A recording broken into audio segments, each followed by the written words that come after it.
Where in the world? April? Why am I looking at old minutes there? There we are. Okay. Let's start this over. Restart the tape again. I want to start the April 21st board meeting of the Adams Board of Tuscarawas and Carroll County to order. Just some housekeeping things as a reminder each month as we do this virtual meetings that there's a 20-second delay on our live stream. Viewers have the ability to send a comment through the live stream that will be addressed at the end of the meeting. Guests are asked to sign on via the live stream if they'd like to be addressed in the minutes. A roll call vote will be taken with each motion to ensure all members remain remotely connected if we don't see your lovely face. All right, Danielle, if we could have roll call, please. Please be ready to unmute and mute. Okay. Melanie Beam, Here. Heather Campbell, Here. Jennifer Demuth, Here. Brian Dunn, Kelly Engelhardt, Here. Brian Kress, Here. Mark Murphy, Here. Jeff Neidig, Here. Mary Ann Oddie, Here. Julie Smith, Here. and Maureen Stoneman. Here. We definitely have a quorum. Awesome. Thanks everybody for being here. Board staff introductions. Natalie Bolin, board staff.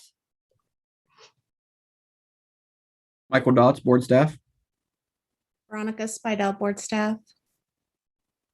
Michelle Sayer, board staff, and my cohort, Danielle Lurie. Partner in crime, I think. Pretty much.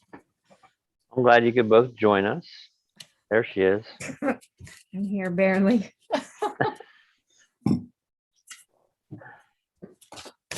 Jennifer. Y'all settled there? Yeah, is Brad not on? Brad is not. Okay, Brad's not here. Okay. Oh, Brad not reconnected. Okay. Any guests listed on the connection mic? No. Mine. All right. So the agenda, the latest one was sent out, I believe, this morning. And we would need approval of that agenda to move forward with our meeting today. So moved, Jeff. Thank you, Julie. You have a second? Brad is coming in right now. I'll second. It's Brian. Brian, thank you. We have a motion by Julie, second by Brian for the approval of the agenda. And we'll take a roll call vote. Danielle, please. Melanie Beam, Aye. Heather Campbell, Aye. Kelly Engelhardt, Aye. Jennifer Demuth, Aye. oops, Brian Kress, Aye. Mark Murphy, Aye. Mary Ann Oddie, Aye. Julie Smith, Aye. Maureen Stoneman. Aye. Motion carried. Thank you. All right, again, in the packet, pages 2 through 6 was the meeting minutes from March. And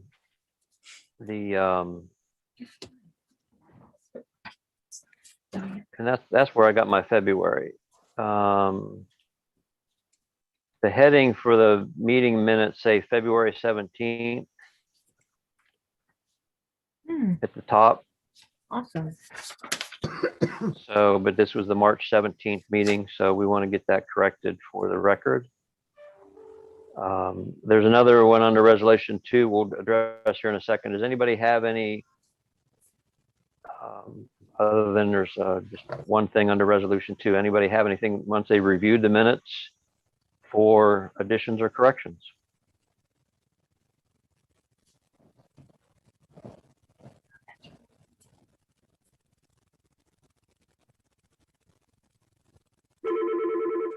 Hearing none, the one that we do need to make correction on, Danielle brought to my attention, was under resolution 2. The motion was made at the meeting. Let's see, where's that here?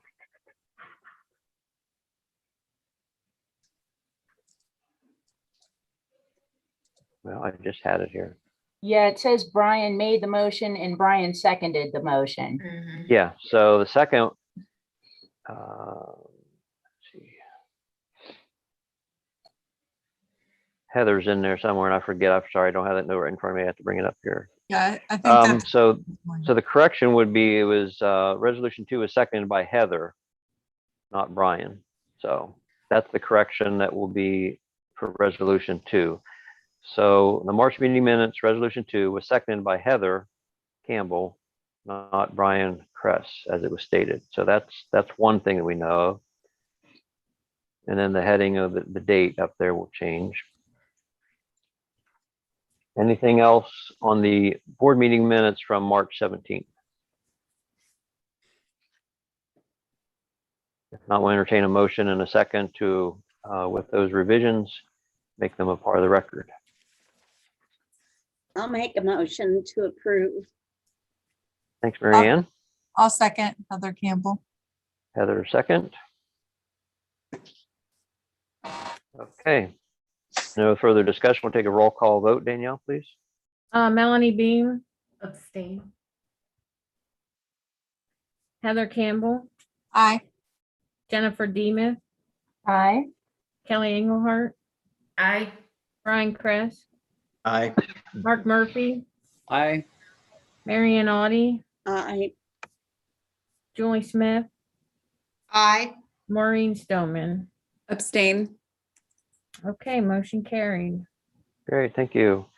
So yeah, the next 3 items on the agenda are committee reports. And if you look down through the agenda and saw the upcoming meetings over the next few months, you can tell we're getting into the more intense meeting and more frequent meetings. So we're going to have a lot of these follow-ups. So of course, the first one is our standard monthly one, the budget committee, and they met before this meeting, and Julie has some motions to bring to the table for that. So Julie?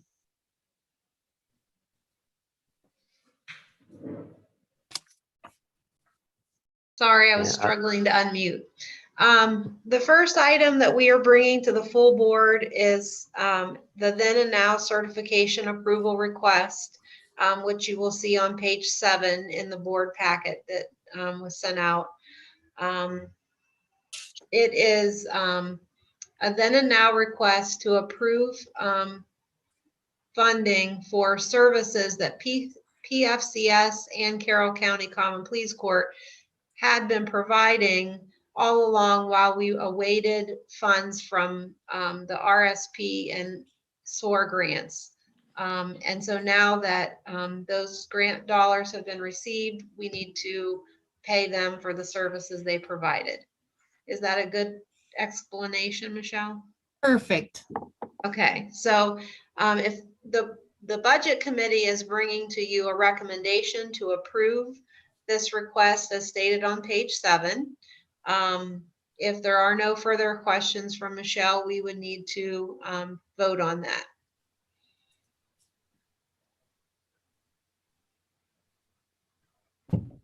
Okay, I don't hear any questions, so Danielle, will you take a vote? Melanie Beam, Aye. Heather Campbell, Aye. Jennifer Demuth, Aye. Kelly Engelhardt, Aye. Brian Kress, Aye. Mark Murphy, Aye. Marion Audi, Aye.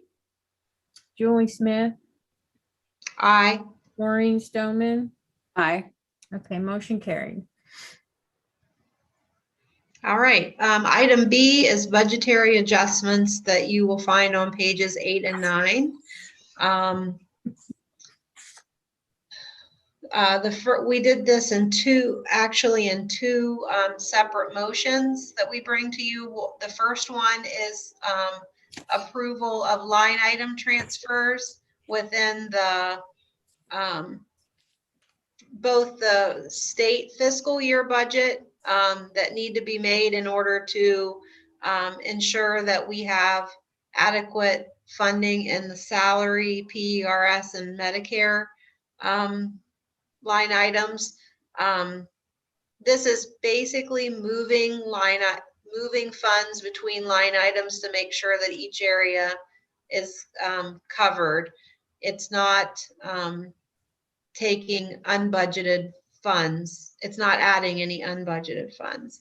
And then the second part of this is subsequently, we will need to make those same changes to the county year budget for 2020 so that Michelle will then be able to use the funds that we're approving for this state fiscal year budget.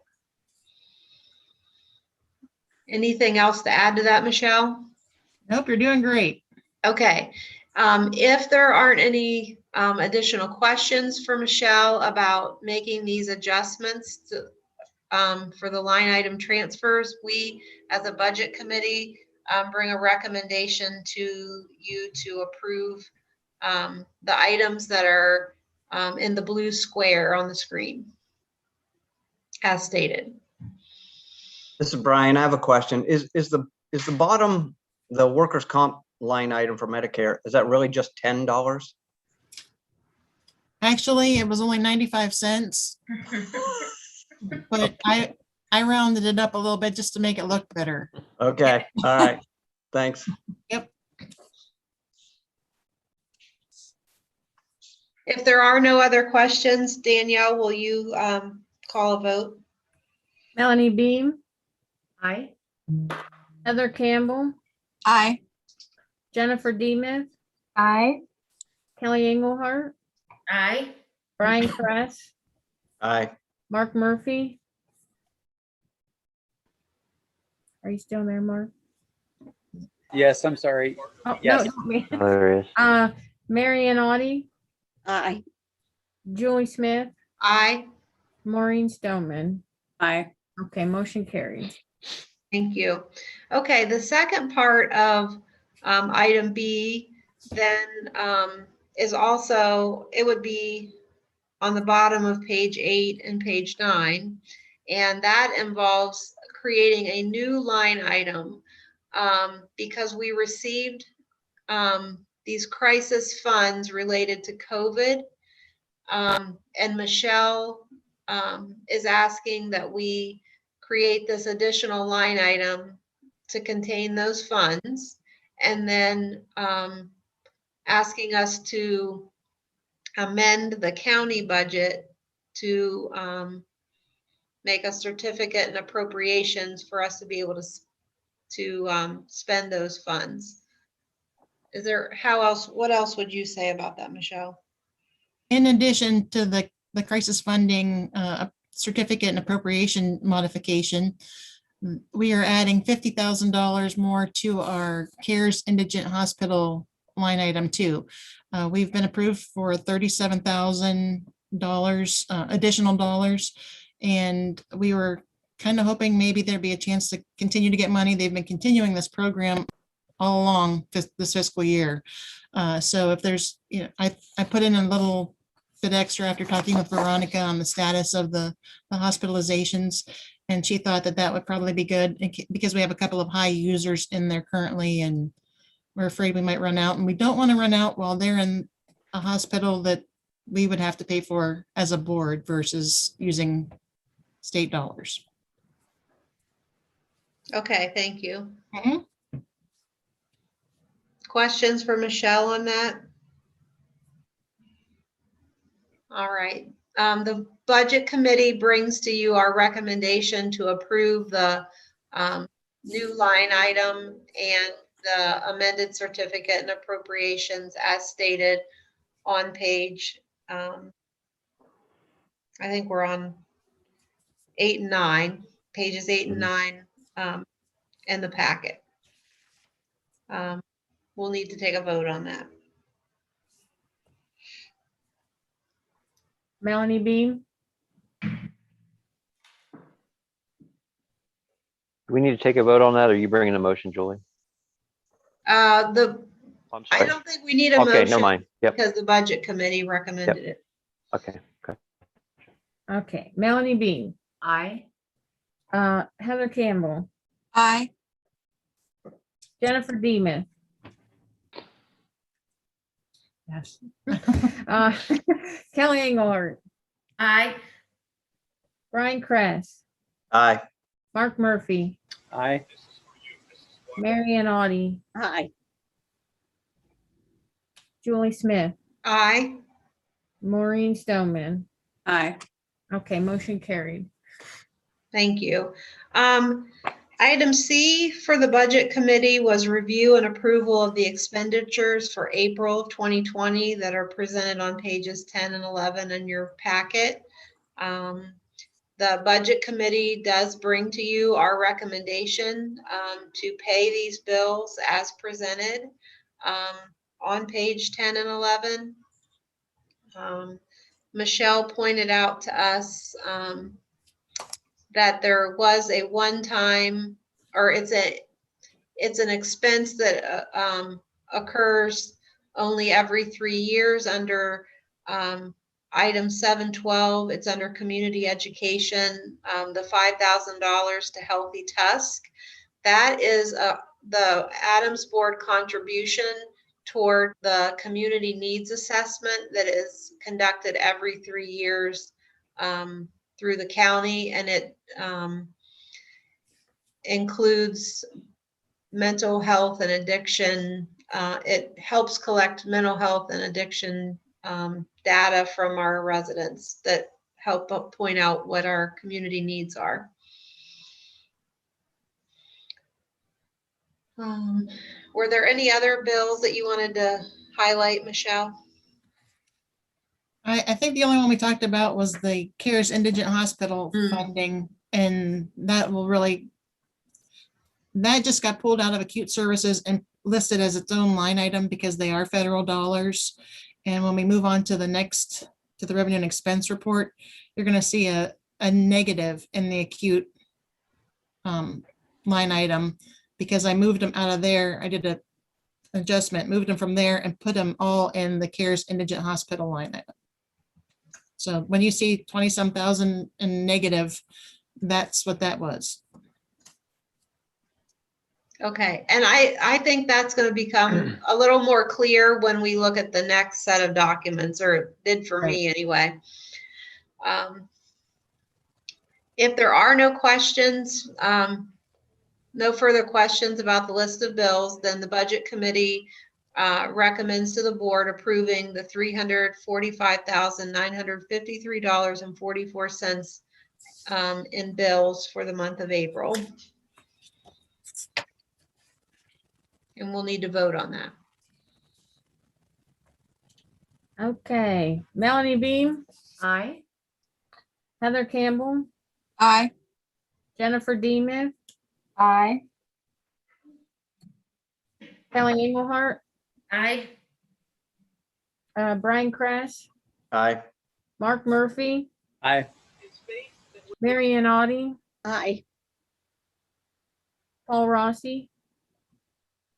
Oh, you're absent. I'm sorry. Julie Smith, Aye. Maureen Stoneman. Aye. Motion carried. All right. Then on pages 12 through 15, you will find the financial statements through March of 2021.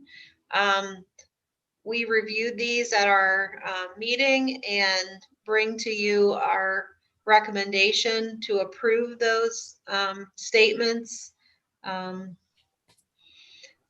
We looked at during our committee meeting the amount of revenue that we've brought in, and we're in good shape. And Michelle tells us that probably by our next meeting, we will have collected almost 100% of our federal monies other than drawdown items.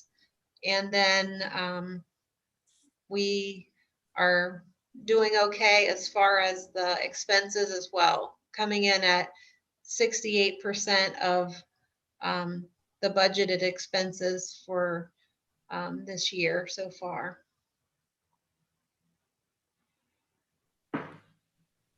And Michelle, do you want to show them on, that would be on, I think page, is it 15?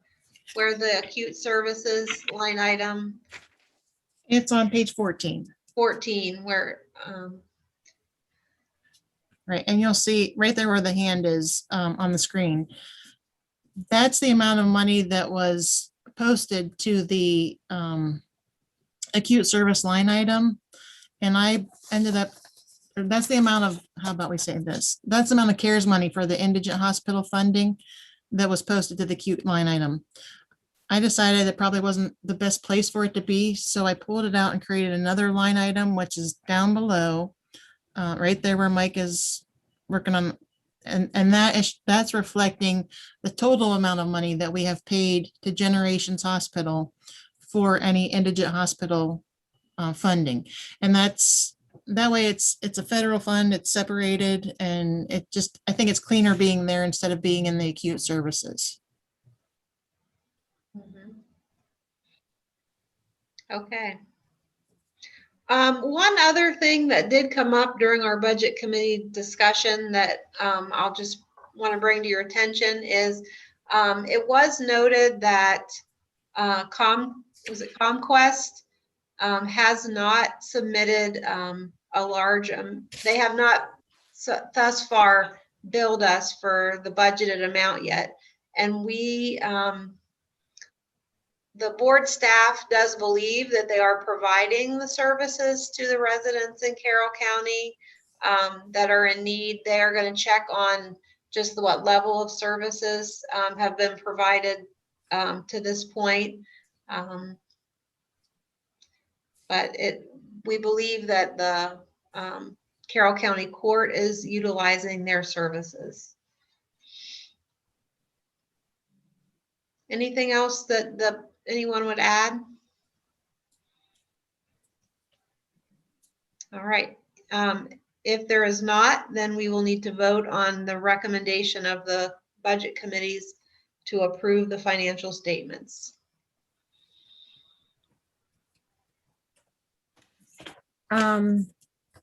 Melanie Beam, Aye. Heather Campbell, Aye. Jennifer Demuth, Aye. Kelly Engelhardt, Aye. Brian Kress, Aye. Mark Murphy, Aye. Marion Audi, Aye. Julie Smith, Aye. Maureen Stoneman. Aye. Okay, motion carried. All right. The final item on the budget committee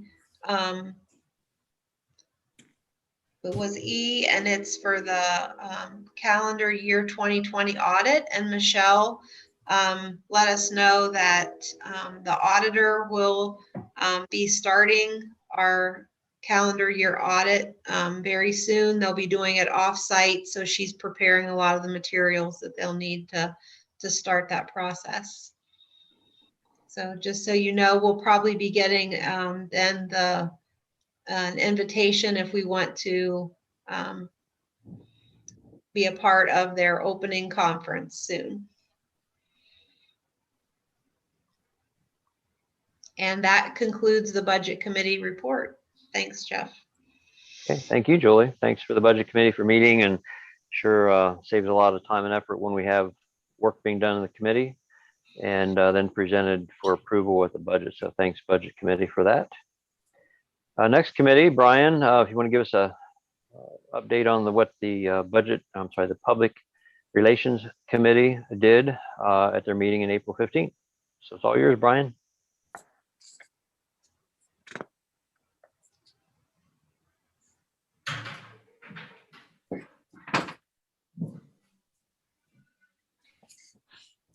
And are you there, Brian? Brian, Or I am think I you're there? muted. There you go. There I'm we go. back. Sorry about Okay. that.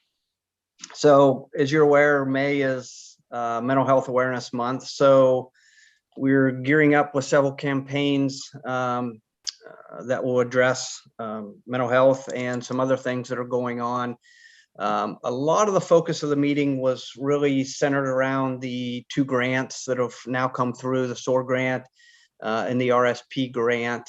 The SOAR grant is focused largely with substance abuse, and the RSP on the mental health side. With some of those monies, we have secured some billboards in conjunction with Ohio Guidestone to partner with that, both in Tuscarawas and Carroll counties. So you'll start to see those soon. We have mailers that are going to go out with Hope Line information.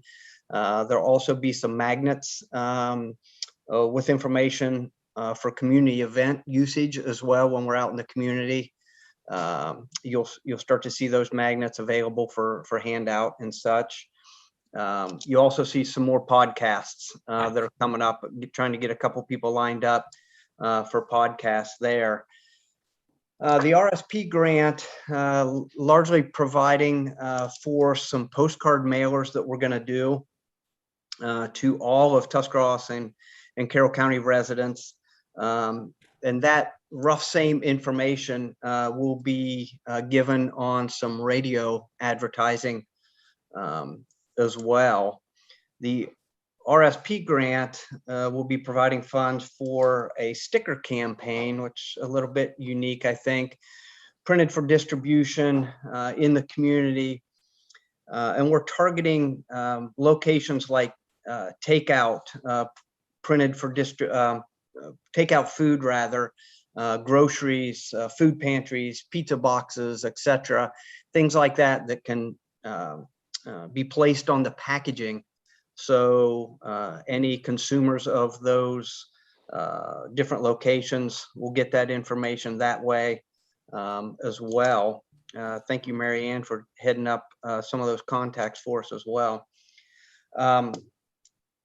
We discussed fundraising in general as well. That's a lot going on right now through the end of April here in May with that grant money that's come through, obviously. So now we can do a lot of good things with it, trying to extend the monies on one of the grants as well to take us out into year 22 also, if we can. So we then kind of went back into just general fundraising conversation.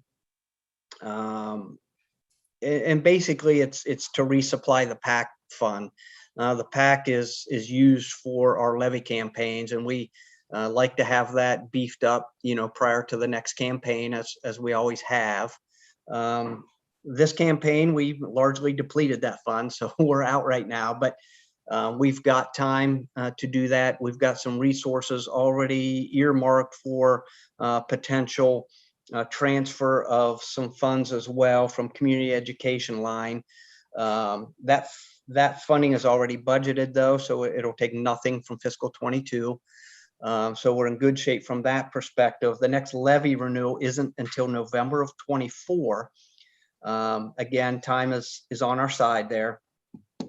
So right now the board staff is extremely busy, to say the least. So we're going to allow them to catch their breath a little bit and get, caught back up with some things that they've got going on before we get into some potential fundraisers later on. So the PR committee has been asked to, start to think through some different campaigns that we can do, fundraising events, take some notes down on that, hold those for future meetings, and then we'll look into what we can do when the time is right to continue to beef that fund back up prior to our levy in November of 24. So that's a quick recap on the highlights anyways, but are there any questions, comments, concerns? Anything that Natalie or anyone wants to add as well? That was a good summary, Brian. Thank you. Welcome. Hearing no questions, I'll turn it back to you, Jeff. Okay. Thanks, Brian, Pub and PR committee.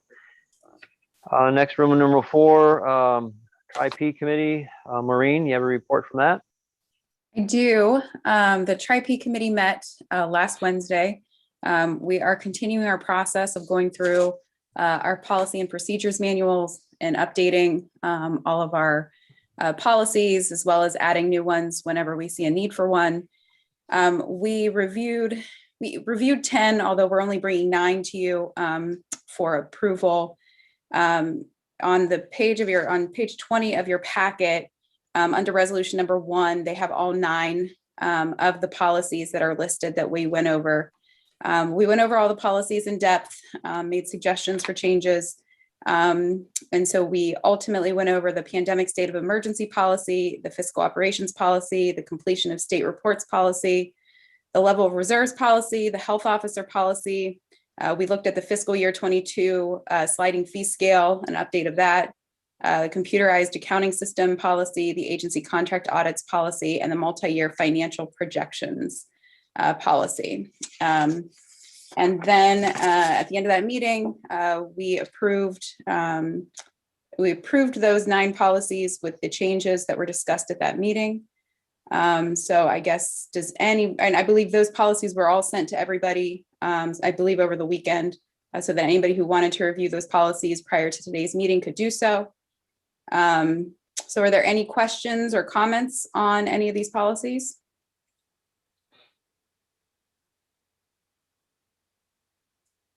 Okay, hearing none, we have a recommendation coming out of the committee for approval of these 9 policies with the changes that were made at the meeting. So we just need a roll call vote for approval at this point. Okay, Melanie Beam, Aye. Heather Campbell, Aye. Jennifer Demuth, Aye. Kelly Engelhardt, Aye. Brian Kress, Aye. Mark Murphy, Aye. Marianne Audi, Aye. Julie Smith, Aye. Maureen Stoneman. Aye. Okay, motion carried. Okay, the other thing that we discussed briefly at the meeting, every spring we do an executive director evaluation. I believe you guys were all on the board last year, so you've all done at least one of these. I will be emailing out to all of you that evaluation. I hope to do it later today. Those evaluations will be due back to me by the end of May. So that I have time to compile those before our June 9th Tri-P committee meeting. So there was a little bit of confusion last year as far as whether just Tri-P committee members fill those out or if everybody does. And everybody on the board is to fill those out if you can. So I will be sending those out to you guys. If you can just email them back to me when you've completed them, and I will compile those once I get everybody's. So deadline end of May. So plan accordingly if May is your busy schedule. And then we can get that feedback back to Natalie, which I know she always appreciates. Other than that, unless anybody has any questions for me or for the Tri-P committee, I will be turning it back over to Jeff. Anything for Maureen or the Tri-P committee? No? All right. Thanks, Maureen and the Tri-P committee. Next on the agenda is a report from our director, Natalie Bolin. What you got, Natalie? Thanks, Jeff. Just really starting at the local level, our FY22 budget, Michelle and I began to work on a draft board budget and auxiliary budget over the last 2 weeks. So we have that at least in draft form. The agency's budgets are due to us April 30th. And then Michelle and I will spend the beginning of May looking at our allocations, our potential allocations, and drafting some budgets for FY20 for our system. As far as state level, bigger picture goes, budgets were approved through the House of Representatives yesterday late in the afternoon, and they are now being sent to the Senate. The behavioral health system is looking pretty good. Not only is the governor continuously supportive of us and our efforts, but we are expecting an increase in our mental health block grant and our substance abuse block grant for FY22. I'm being very careful about making any plans for that funding, especially because we're discussing a men's residential at some point. So we will see what that funding looks like and how we can use it in our local system of care once we get actual numbers. So as you know, you've been through this before. It is not over till it's over. A lot of wheels in motion, and I will do my best to keep you apprised of the changes in our budget. There's an interesting series of events happening at the state level. I'm going to do my best to make this a brief summary and answer any questions that you have. Starting around the end of 2020 and the beginning of 21, one of the ADAMHS boards in Ohio had a lot of tension that was happening within their board. They had 5 board members resign one evening. It was very heavily covered in their local paper, the concerns from the board members, a lot of negative publicity. And that led the state representative in that area to bring forth a substitute measure of a House bill that looked at decreasing ADAMHS board membership potentially from 5 to 9 members.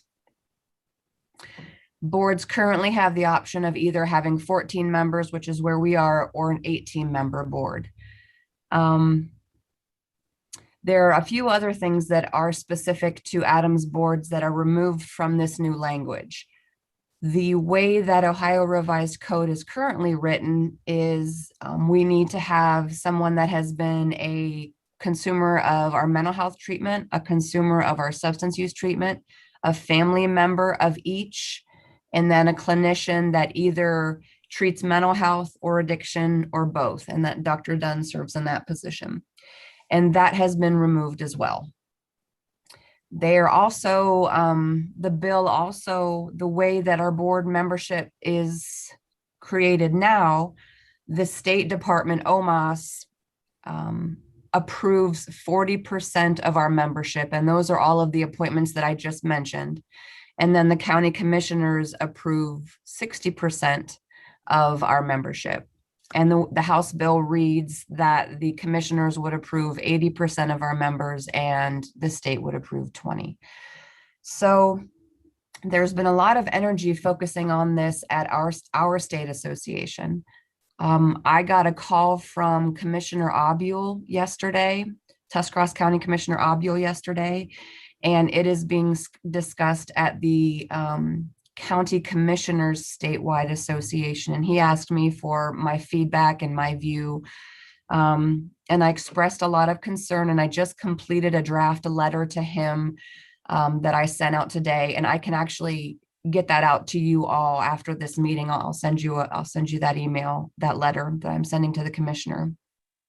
Commissioner Obule is very much in support of our position that board membership should not be changed, and here's why. I'm going to stop talking very soon, I promise you, so you can ask some questions.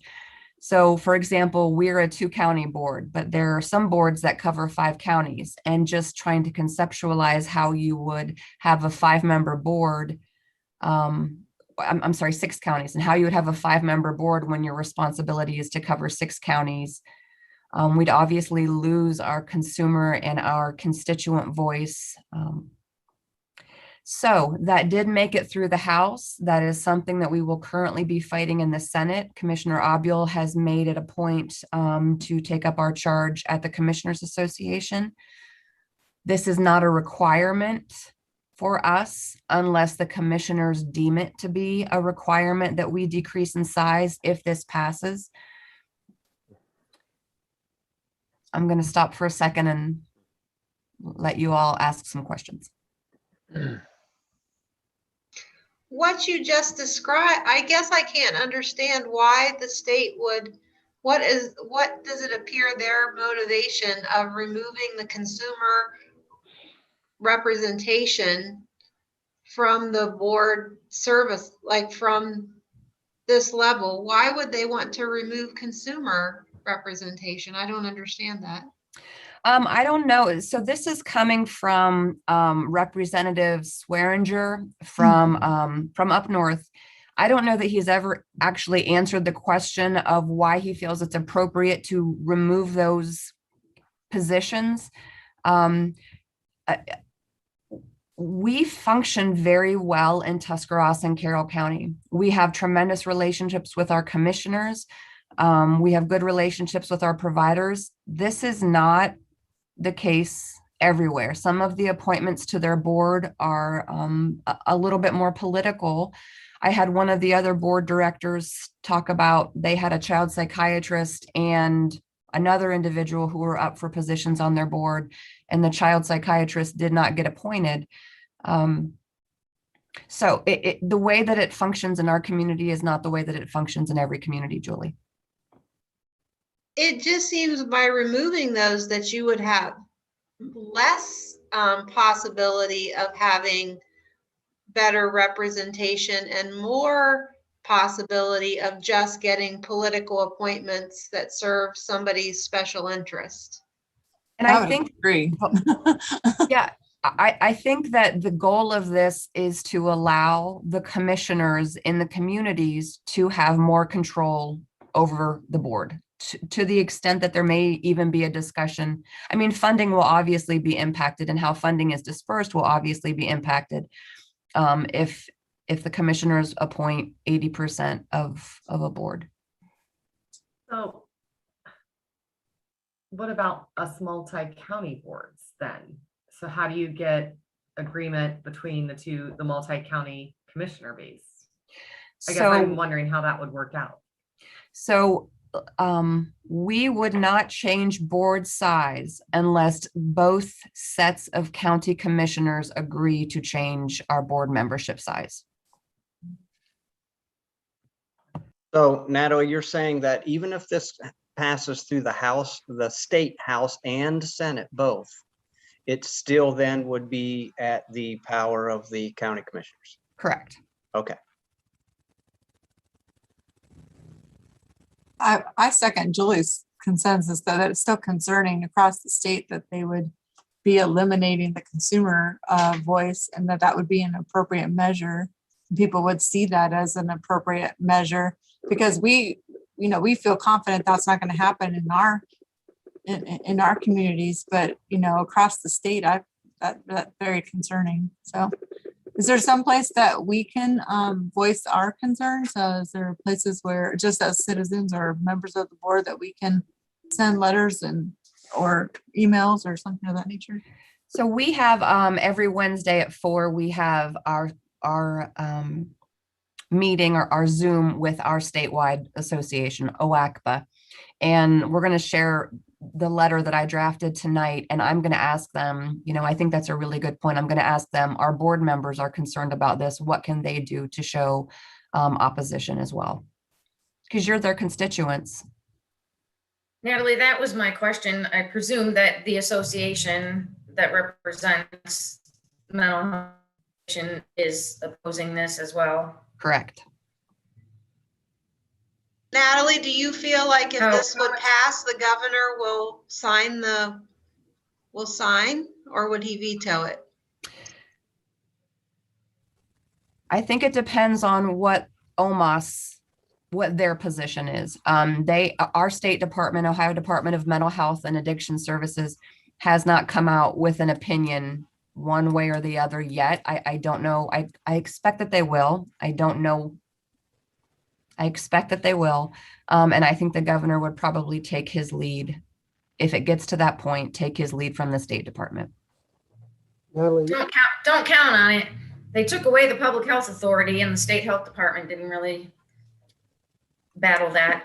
So I think the state health departments are, because we're home rule, are not crossing that boundary. They're letting associations do that work.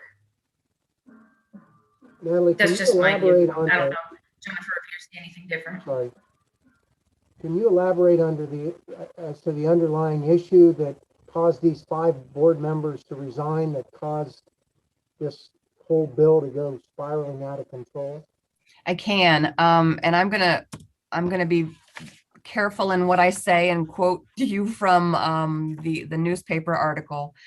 There was, and I can share the article with you as well in case you're interested.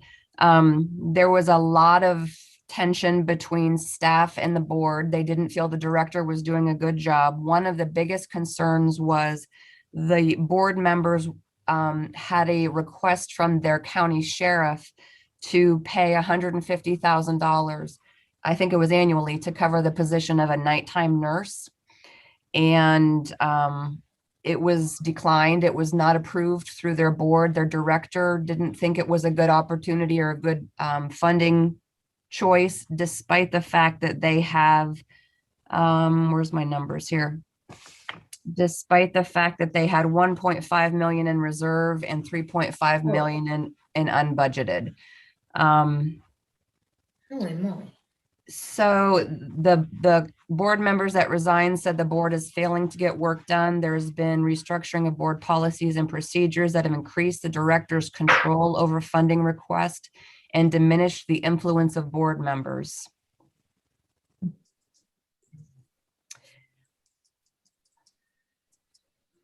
Yet the board has control, if you will, over the directors. So if they're having issues, you know, that director should be given an annual review every year and given an opportunity to correct anything that the board feels is out of line. They have a means to do that within their own structure. I don't know why they went outside that.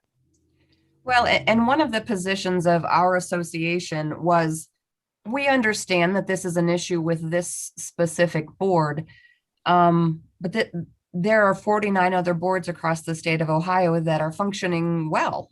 So why bring this forth based on what's happening in one specific board area? We had a small group of directors that met with Representative Swearingen.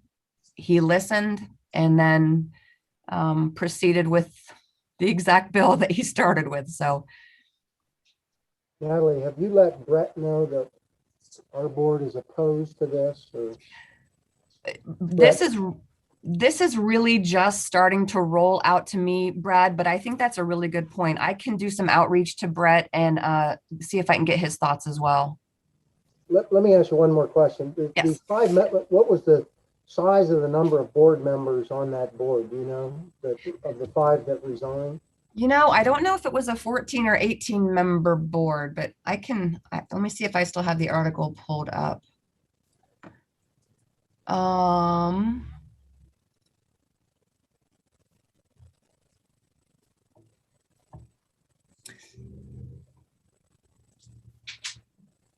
It doesn't say just by quick glance how many were on their board. Well, I mean, if the board voted to fund the project, it wouldn't really matter what the executive director thought, and the board controls the funding. So apparently, the other 9 members must not have been in favor of hiring a nurse for whatever reason. So. Well, and one of the things in the article, it talked about there was the change in policies and procedures that gave the director more control of how money was being dispersed. So I don't know specifically what that means, but I have a feeling that that connects to that $150,000 for the nurse at the jail. And But again, that's the vote of the board to establish the policies. So there's a lot of things that don't add up. so just kind of bringing us full circle. And if you have any additional questions, I'm happy to answer them. I don't anticipate this will affect our size or our membership, especially after Chris reached out to me and I feel Commissioner Obule, I feel he is very in support of where we are. I have been in a bit of a holding pattern on filling positions just to see how this rolls out. But I wanted to make you aware both of why we're having vacancies and what is happening at the state level that's seeming to gain some momentum and some tension.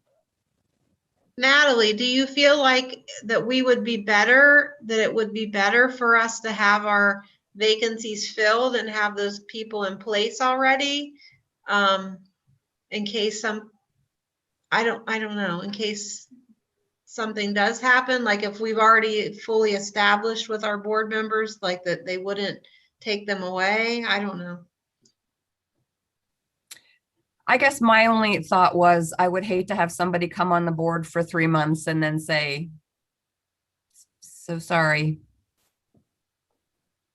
I guess my concern with waiting though too is the fact that currently our board vacancies are with consumers of services, and so we don't have their representation currently on the That is a board. fair point. And just to let you know, Danielle is beating the horn with the State Department to, I don't know why they're not able to reach Rebecca Lemasters, who we approved for board membership. But again, I just saw an email, was it last night, Danielle, this morning? So yes, I hear you about our consumer positions. I can't afford to lose this huge board salary either, so. I know, Brian. I know. Natalie, thanks for sharing all this information with us. From my perspective, which is obviously very limited compared to what you've just been sharing at the state level, but it sounds like in this particular situation, there are layers of dysfunction, which then caused mistrust, and then as a result of that, then things start going sideways. But I think that it's vitally important that I'm just grateful to hear that our Tuscarawas County commissioners are in full support of what we do and how we are structured, and will advocate on our behalf. And obviously too, if our local legislators, Representative Hillier and so forth, that they support us as well. I think that's just really important moving forward. I always appreciate you bringing us full circle, Mark. I will keep you apprised of anything else that changes, and I will let you know as things continue to unfold. And for the sake of time, I'm just going to move on to men's residential. Natalie, quickly before you do that, just an ask. I just want to, if that letter that you're sending out to the Tuscarawas County can also go to the Carroll County Commissioners as well. Sure. Thank you. We're still in the holding pattern, waiting for the state to make a decision on the capital request. Updates from our last meeting, Mike and I were able to connect with New Philly City Services Director Ron McAbeer. I spoke to Mayor Day to let him know about the project, because it's a New Philly project and he's the New Philly mayor. He's in support of it as well. There is relief funding coming to commissioners and to cities, local villages and cities, for things like sewer and water infrastructure development. And I spoke to Commissioner Obule about whether he felt like that's something Tuscarawas County would consider, whether he felt like the addition of sewage and water for our residential treatment site is something he would consider as a part of that funding. He said he needed to wait until they got the guidelines. They had not been released yet, but it's something that they would consider. He would like to see the funding partnered with New Philly's funding, relief funding. But that would be around a $30,000 to $40,000 savings if the commissioners and New Philly mayor would use that relief funding to pay for that. So, and the last thing I will say is I did ask Pam Trimmer and Ohio Guidestone to include 6 months of residential treatment in their 22 budget proposal. I have no, I really am doubtful that the facility would be up and running at that point, but I still think it's a good benchmark for us to begin to look at funding. So don't be surprised when you see that in our budget requests. Budget request. Yes, and that's all I have. Thanks for the heads up. Any questions for Natalie on those 3 topics, or anything else you've been thinking of? Okay, thank you. As you notice on the agenda, one thing that's missing is the COVID updates. It was decided to remove that from the agenda because there hadn't been any significant changes. And Director Bolin had stated that the agencies had pretty much gone back to normal. So if we hear anything out of the ordinary, we'll bring those updates to the board. But as of right now, most agencies, unless somebody says anything different here, are back to fairly normal operations and service levels with COVID and still in the mix. So it is no longer on our agenda or of a concern that we are aware of. Okay. Jeff, can I just clarify? Yep. They're back to COVID normal. They're not back Yeah. to, yeah, okay. Yeah, it's not, I mean, there's still Right. remotes, all that, but service level, I guess, would be a better term. Full service, just in a different methodology, I guess. You got it. Probably. So, okay, great. Thank you. Thanks for the clarification on that one. Unfinished business, room number 6. Do we have anything out there anybody knows of that's unfinished we need to talk about? Anything new on other than what, like Brian already brought on the RSP and SOAR grant, anything new on that? Any updates on that? Any unfinished business to take care of on that or anything else from that any board members or board staff have hanging out there? From staff position, it was covered during PR committee. Mm-hmm. Okay. Anything else? Yes, All right. Jeff, could I just ask I'm sorry, go ahead. Go ahead, Brad. Now, if Brad, go ahead. I don't know Go if ahead, you're Brad. if you're a new business or not, so I do have, are we up to that point yet? No, we're Okay, finishing go up ahead. You go ahead, unfinished or old. So Mark, go ahead. If you have All right, well, unfinished maybe business. mine's neither unfinished or new or old. I just wanted to ask if there's at the very end of the meeting, if Natalie and Jeff are willing to stay on. I just had a couple questions for the two of you. Okay. Yep. And Mike will be on as well, I believe, as the connection officer. I can actually probably turn that over to Natalie, but yeah. Either way. Thank you. All right, we'll move on to new business. Brad, you want to go ahead and bring yours up before we get into those items? Yeah, I hate to use this acronym, but I have good news and bad news. The bad news is we had another drug overdose death this week. A brother and sister, a 40-year-old and a 35-year-old. The 40-year-old male died, who had mental health issues, and his sister is in the hospital in Canton. And I've had a long history with both of them, so it's a very sad event.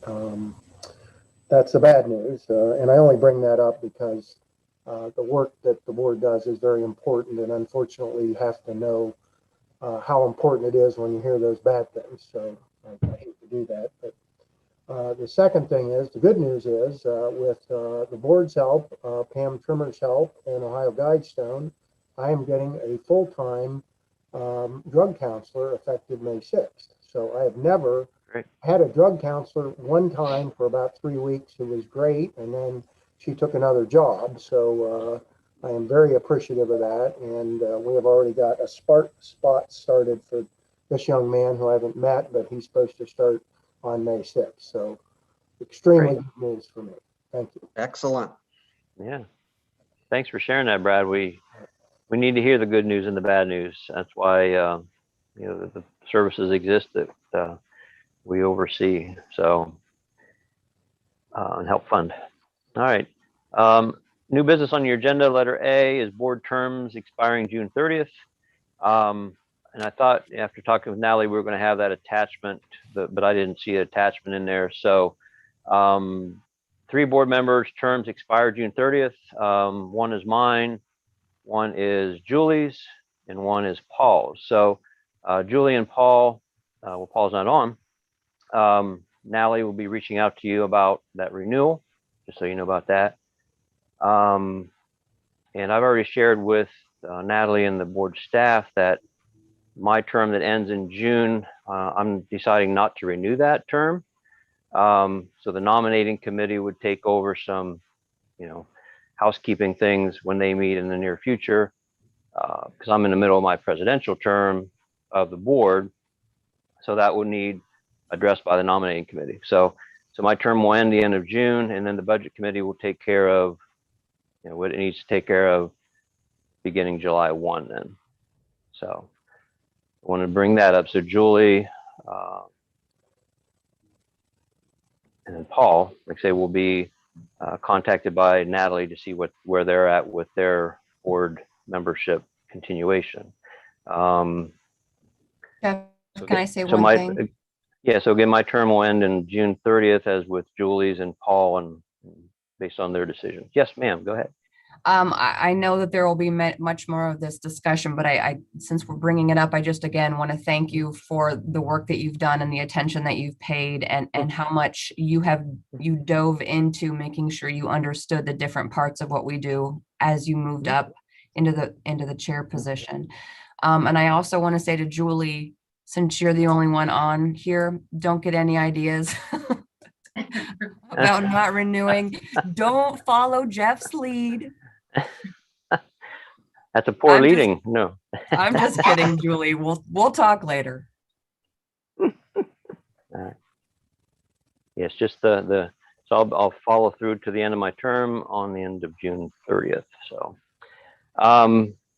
number B, letter B, upcoming meetings, lots of them, as I mentioned earlier, just a lot of upcoming meetings. The next one's really not till the governing board meeting on the 19th in 1 month. Budget meeting would be still scheduled before that. But then there's just a lot of committee meetings as we work through the budget for next year from the service agencies, Mental Health and Addiction Services Board on the 21st. If that one extends for a long time, then it would move on to the 27th. Then you have the budget committee meeting to look at those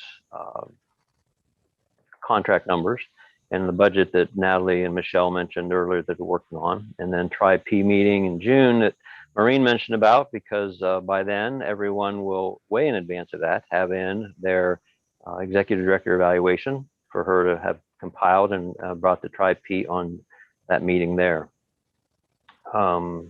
Any other new business that we need to address? And any comments or questions, concern anybody has to be a part of the agenda for new business? I just have a question about the times. Okay. They say, I'll say 12 o'clock, and normally our governing board meeting starts at 1 and the budget meetings are at 12:30. Are the times different? Well, the governing board would be 1 o'clock on the 19th. You are correct. And but the budget meeting on the June 3rd is that extra one we do to kind of look over the new thing. So that time was selected by the budget committee. I believe you all saw emails from Danielle. So you are correct that on the 19th at 12:30, the budget committee would have their normal monthly meeting. And then at 1 p.m., that would be the governing board. Thanks, Kelly. So if you're on those committees and you're not getting emails or you're not sure about those dates, please feedback to Danielle so you know what's going on there, making sure you're getting all the emails, the meeting links, etc., so that we can make sure you're a part of those meetings. Any other new business? All right, if not, we'll entertain a motion for adjournment.